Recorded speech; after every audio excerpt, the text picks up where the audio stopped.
Israel ராணுவம் கடந்த March மாதம் தெற்கு காசாவில் நடத்திய துப்பாக்கிச் சூட்டில் 15 அவசர கால உதவி பணியாளர்கள் உயிரிழந்தது குறித்து விசாரணை நடத்தி அதில் தொழில்நுட்ப தவறுகள் நடந்துவிட்டதாக தெரிவித்துள்ளது.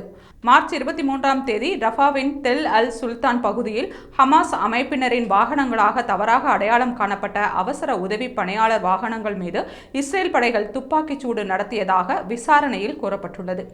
இரவில் குறைந்த காட்சி தெளிவும் துணை தளபதி ஒருவரின் தவறான முடிவும் இதற்கு காரணமாக இருந்ததாக விசாரணை கூறுகிறது. இதில் பாலஸ்தீன சிவப்பு சந்தான சங்கம், குடியுரிமை பாதுகாப்பு படை, ஐநா ஊழியர் என 15 பேர் உயிரிழந்தனர். இதுகுறித்து ஆரம்பத்தில் இஸ்ரேல் தரப்பில் கூறப்பட்ட குற்றச்சாட்டுகளும் வீடியோ ஆதாரங்களால் முற்றிலும் மறுக்கப்பட்டுள்ளன. அவசர வாகனங்களில் விளக்குகள் மற்றும் குறியீடுகள் தெளிவாக தெரிந்திருந்த நிலையில் வாகனங்களை நோக்கி தொடர்ந்து 5 நிமிடங்களுக்கும் மேல் துப்பாக்கிச் சூடு நடத்தப்பட்டதாக வீடியோவில் பதிவாகியுள்ளது. சம்பவத்திற்கு பின்னர் இஸ்ரேல் படைகள் புல்டோசர்களை பயன்படுத்தி உடல்களையும் வாகனங்களையும் புதைத்ததாக கூறப்படுகிறது. ஒரு வாரம் கழித்துதான் மீட்பு குழுவினர் அந்த இடத்தை சென்று உடல்களை மீட்டனர். சம்பவத்தில் தொடர்புடைய துணை தளபதி பணியிலிருந்து நீக்கப்பட்டுள்ளார். மேலும் சூழ்நிலையை சீரமைக்க தவறிய மூத்த அதிகாரி மீது ஒழுங்கு நடவடிக்கை எடுக்கப்படும்.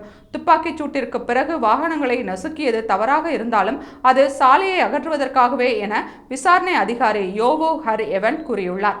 தற்போது இந்த விசாரணை முடிவுகள் ராணுவ வழக்கறிஞரிடம் ஒப்படைக்கப்பட்டுள்ளன.